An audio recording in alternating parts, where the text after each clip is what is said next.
Can you try again, but with less arrogance in your tone? Her voice sliced through the conversation like the snap of a violin string mid-performance. Every head at the table turned slightly, not toward her, not toward me, but somewhere in between, the safest no-man's land for bystanders to pretend neutrality. I gave a half-smile and dropped my eyes to my plate. The silence hung a beat too long. Then came the nervous chuckles, that polite, terrified laughter people use when they're unsure if they've just witnessed a joke or a crime.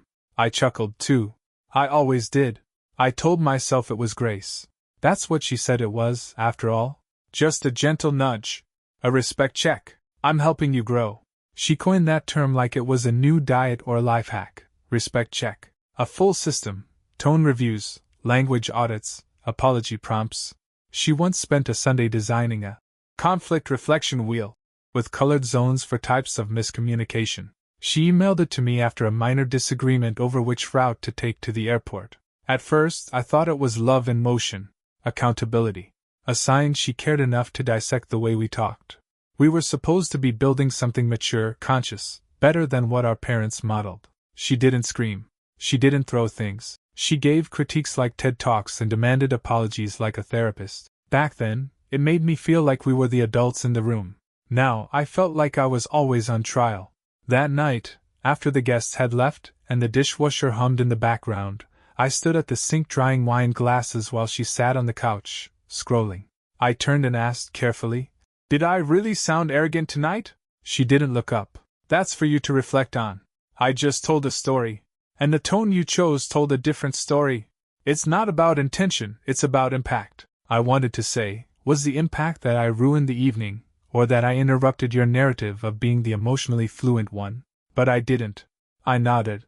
I dried another glass. I sat on that couch a few minutes later and asked if she wanted to watch something together. She said she had an early call. I said okay. She kissed my forehead with the detached affection of someone fulfilling a routine. Then she walked upstairs. There was a time when she asked me to keep a respect journal. A literal journal. She bought it for me, leather-bound, navy blue, a small loop on the side for a pen. "Just a few lines a day," she said. "Track your tone. Reflect on your defensiveness. Build awareness." I did it, not out of guilt, but hope. I thought it was growth. I wrote things like, "Felt irritated today when asked to restate my sentence with more humility. Tried to adjust tone. Still ended in conflict. Unsure why. I thought we were building something mutual, but she never kept one." The journal wasn't a shared project. It was a performance review file. And slowly, the feedback stopped feeling like care. It started feeling like control. She stopped saying things like, "I know you mean well." Instead, it became, "Do you even hear yourself when you speak?" Or, "You need to examine why that tone comes so naturally." I began to feel a split inside me. One version of myself, the one she saw, carefully edited, endlessly moderated, trimmed of excess emotion. And another version I barely recognized anymore, buried under the weight of constant correction. I wasn't angry. Not yet. Just tired. And increasingly curious. The night she asked me to re-record a voicemail greeting because my tone was too transactional, I laughed. I genuinely laughed. Not from joy. From the absurdity of it. She didn't. She called that laughter dismissive energy. Later that week, I looked in the mirror and caught myself practicing how to ask a question without making it sound rhetorical. That's when I knew something had changed. Not in her. In me. I'd started listening differently. Not for connection, but for cues. I'd begun to catalog the language she used, the timing of her corrections, the public versus private versions of each critique. She was sharper now. More performative. Corrections came wrapped in a smile at brunch but landed like a slap when the door closed. And yet I stayed. Not out of fear. Not out of weakness. But because something in me had shifted into observer mode. I wasn't preparing to run. I was preparing to understand. Strategically. Quietly. Because the thing about emotional erosion is that it doesn't happen all at once. It happens in polite sentences and post-dinner silences. In slight corrections that feel small until they become the rhythm of your life. She still said, "I love you." At the end of phone calls. Sometimes she added, respectfully, like it was a joke between us. But there was no joke. I was starting to wonder who was being studied, and who was taking notes. It was 10:47 p.m. When I stepped through the door, the stiffness in my legs telling me I'd been on my feet too long, too far. 12 hours. A hellish double shift that started with a broken HVAC unit and ended with a failed vendor inspection. All I wanted was silence, a shower, and something that didn't require interpretation. Instead, I got a respect check. "You didn't even text me once," she said, still in her work clothes, sitting cross-legged on the couch, phone glowing in her palm. "You were emotionally unavailable by text today." Again. I dropped my keys in the dish. "I sent a thumbs up when you said the meeting went well." "A thumbs up is not connection. It's a placeholder." She wasn't yelling. She never yelled. That was part of the trap. Yelling is easy to call out. Her voice was always clinical, as if she were moderating a panel. Except the panel was my behavior, and the audience was herself. I mumbled something about exhaustion, walked into the kitchen, grabbed a glass of water.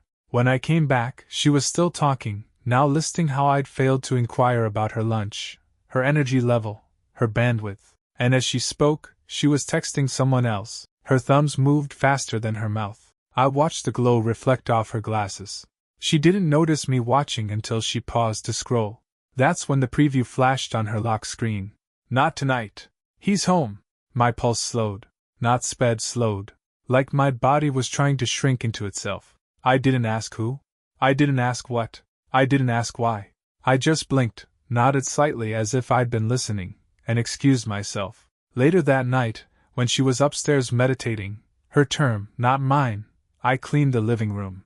I ran my hand under the cushion where she sat and found a crumpled receipt tucked between the fabric folds. Not a fast food stub or grocery slip. A $300 spa treatment, full service. In a part of town she hadn't mentioned in years, not since we moved into this house and declared that chapter closed. The spa name wasn't what hit me. It was the handwriting. She'd circled the date. I didn't confront her. Not then. I just added it to the drawer. The drawer she didn't know existed. I started a digital log that night, dates, screenshots, receipts, phone backups, browser caches. I told myself it was about clarity, but deep down I knew. I thought I was journaling for healing. I typed in the log's header. Now I realize, I'm preserving my name, because that's what it was turning into. Not a relationship, a record. The next morning, she handed me a list of tone improvements she wanted to see in future conversations. She'd written them out by hand, like a love letter's cynical cousin. Ask before asserting. Choose invitation over instruction. Reflect, don't react. Lower your register when disagreeing. I folded it, put it in my pocket, and kissed her cheek. "You're trying," she said, satisfied. I was. Just not in the way she thought. I reviewed our phone bill during my lunch break. A number kept appearing. Frequent late-night activity. Always outbound from her phone. I copied it into a file labeled unconfirmed. It wasn't a smoking gun. Not yet. But the embers were glowing. That night she curled against me like nothing had shifted. Her hand on my chest. The familiar ritual of closeness that used to mean safety. Now it just meant camouflage. I kept my breathing steady. Not because I was calm. Because I needed to remember exactly how it felt. This moment of pretending, this mask of intimacy lay gently over a lie. And somewhere between midnight and sleep, I realized, I was no longer in this to fix it. I was in it to find the truth, cleanly, quietly. Because something in me had moved past hope, and into strategy. The first entry in the spreadsheet was dated March 14th. The dinner where she accused me of linguistic bullying, because I corrected a misquote from a podcast. The next column listed her emotional state. Irritable, performative. The third column, trigger. Undermined in front of mutual friend. I used her own terminology to build it. Tone, trigger, response. Like I was studying a species that no longer recognized me as one of its own. This wasn't revenge. This was documentation. Quiet war. I spent my nights cross-referencing GPS metadata from our shared car insurance app with timestamped calls to that same unfamiliar number. Patterns emerged. She'd tell me she was going to the gym. The GPS would ping at a boutique hotel off the freeway. She'd mentioned catching up with a friend from grad school. Her location would light up at a sushi place across town, one we'd never been to together. I didn't ask. I built. The hardest part wasn't the lying. It was the mornings. She still kissed my cheek when she left for work. Still said, "I love you," respectfully, like it was a brand slogan. Still sent midday check-ins with links to articles about relationship repair. I responded in kind, calm, cordial. I even added a few self-deprecating jokes, like I was playing the part of the reformed partner eager to improve. But my nights were a forensic autopsy of our marriage. The backup email account I'd forgotten I still had access to came alive with old threads. One stood out, a chain from 2 years ago between her and someone named Jay. She'd described him once, dismissively, a coworker, inappropriate, blocked. She'd rolled her eyes and called him toxic masculinity in khakis. She didn't block him.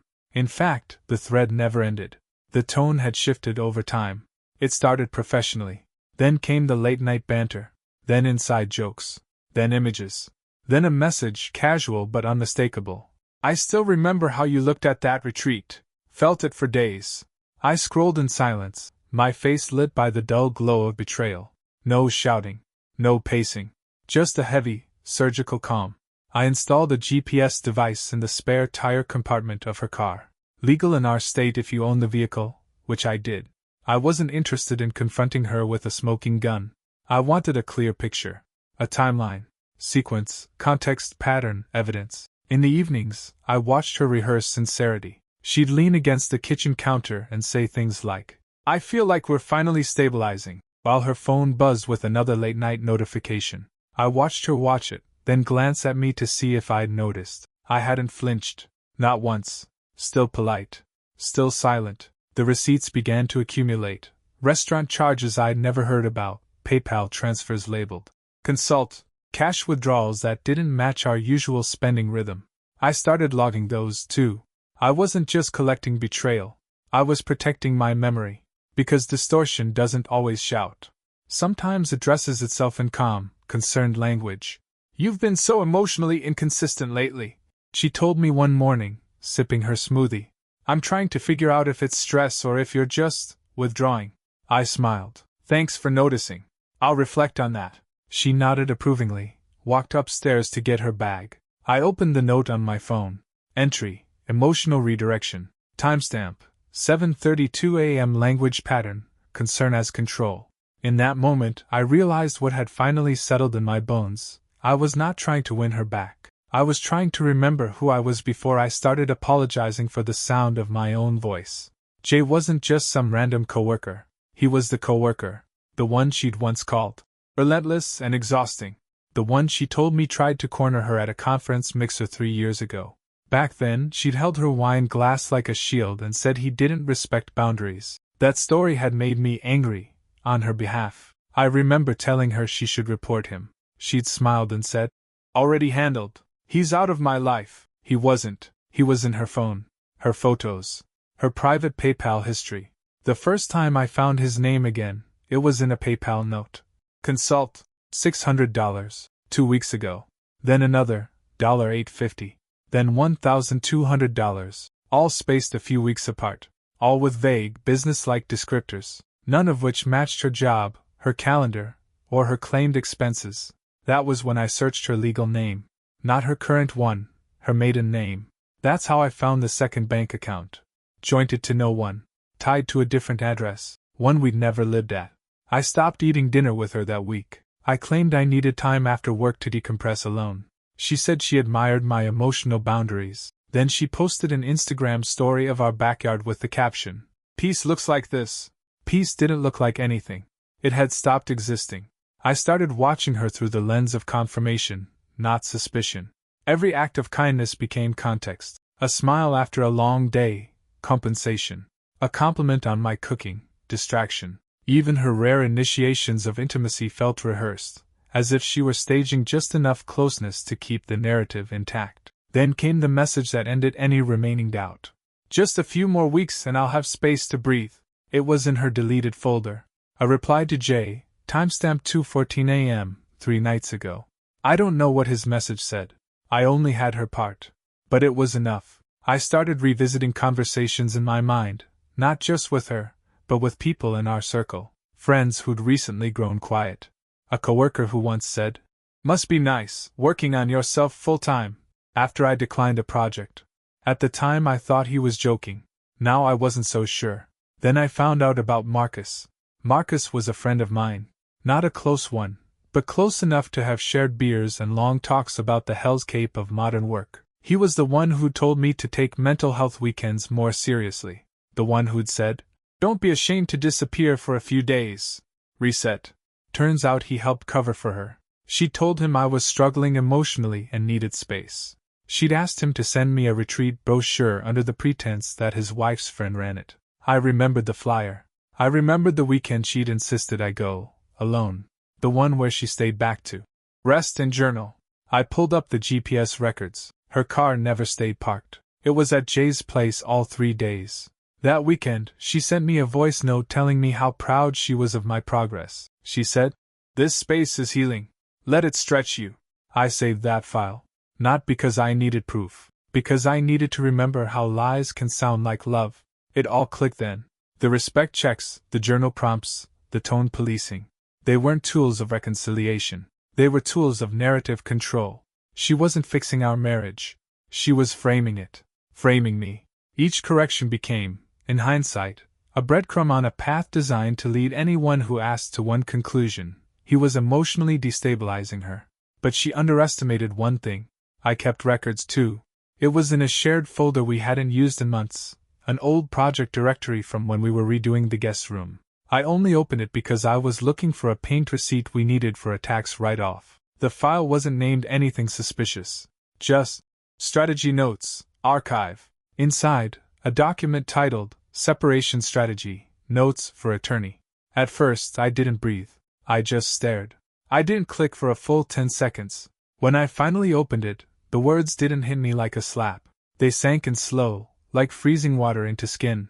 June 2nd, began collecting tone incidents. Focus on volatile energy during disagreements. June 14th, requested he attend solo retreat, framed as supportive. Needed time to clarify intentions with Jay. July 5th, escalation phase. Begin emphasizing emotional fatigue publicly. Document examples. Each entry was cold, mechanical, tactical. And then came the list. Examples of undermining. Corrected me in front of friends, dismissive posture during emotional disclosures, failure to validate, legal angle, pattern of emotional volatility, suggest coercive dynamics, in parentheses, use respect journal as corroboration, witnesses, potential statement from Kendra friend prep affidavit.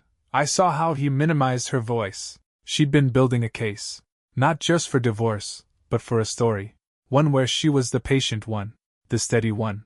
The composed partner who tried everything before finally escaping. I scrolled further. Another file, screenshots of my own texts, lifted out of context, notes on how to characterize them. One read, "Frustrated tone equals implied threat?"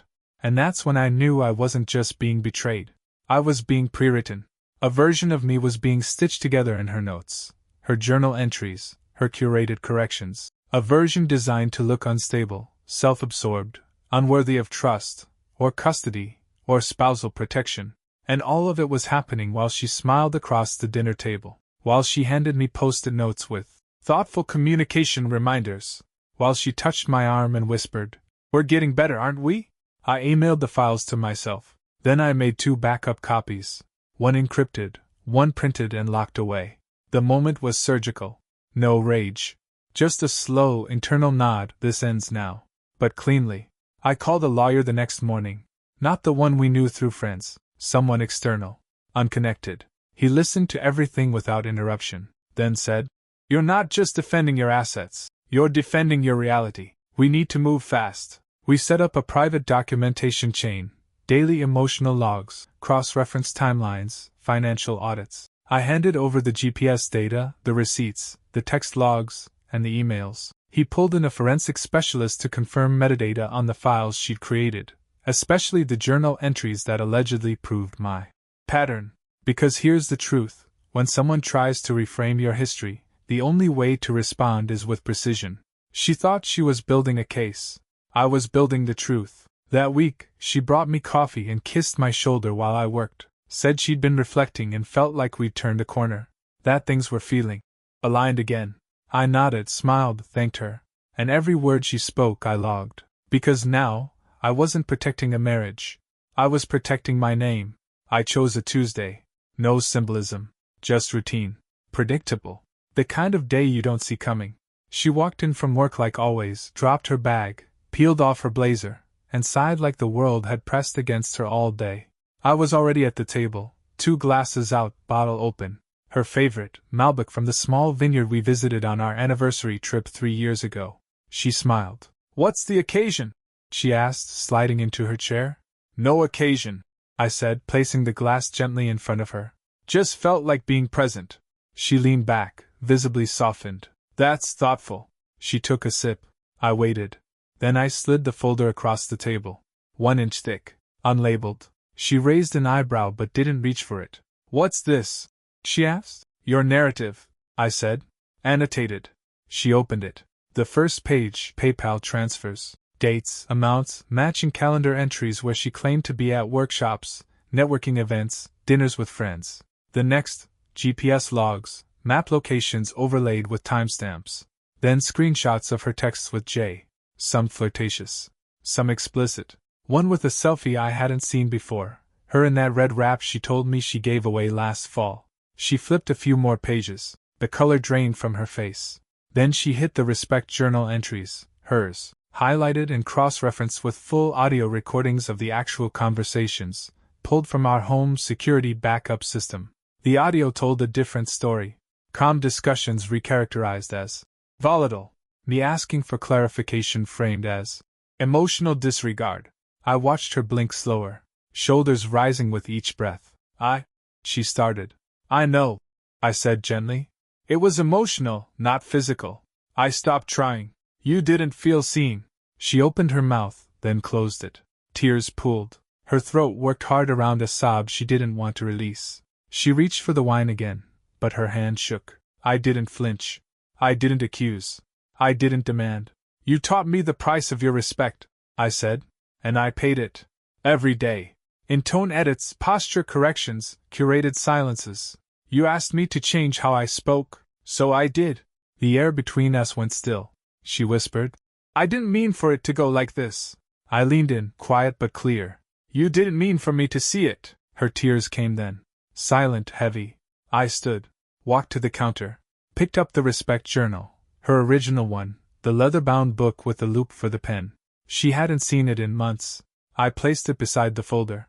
"I kept it," I said, "and then I finished it. With my notes. My reflections. My memory." She didn't speak, just stared down at the wreckage of her own design. I turned toward the hallway. No yelling. No slammed doors. Just the firm click of a decision being lived. She called my name. Once. I didn't stop. Behind me, the wine sat untouched. And in that moment, I felt what she never gave me freely. Dignity. The call came 3 weeks later. Her attorney to mine. The tone was polite. Almost embarrassed. Legalese softened with too many pauses. My lawyer summarized it afterward, one eyebrow slightly raised. She misrepresented a few things. Financial disclosures, mostly. Custody angles. And some creative journal entries. Translation, she got caught. Turns out, the files I recovered, those strategy notes, the GPS logs, the receipts, told a sharper story than hers, where she claimed emotional volatility. The audio showed me calmly asking questions, where she cited intimidation. The transcripts showed her redirecting, gaslighting, reframing. Her timeline didn't hold, especially once we submitted the full metadata. Her Respect Journal entries, submitted as legal exhibits, were altered, backdated, spliced. A few even borrowed phrases from self-help books, copied word for word, phrases I later found highlighted in one of her coaching manuals. That detail? It made it into the judge's notes. She didn't just lose ground, she lost credibility. What she hadn't expected was the audit of financial contributions. She'd painted herself as the primary emotional laborer, the one holding everything together while I unraveled. But the receipts told another story. Private transfers, luxury services hidden under professional pretense, asset diversions into accounts I wasn't supposed to find. The result was swift. Custody leaned heavily in my direction. Spousal support? Denied. Not reduced, denied.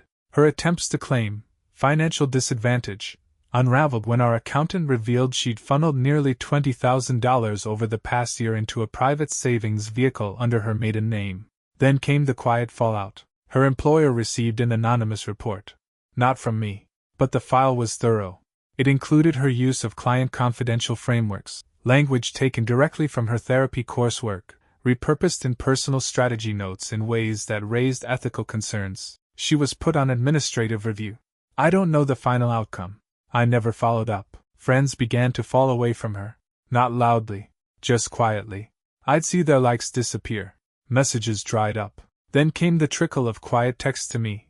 I didn't know. I'm sorry. She told me you'd shut down emotionally, that she was trapped. We should have asked more questions. I didn't respond to most of them. Not out of bitterness. Just clarity. When you live under constant reframing, the silence afterward feels holy.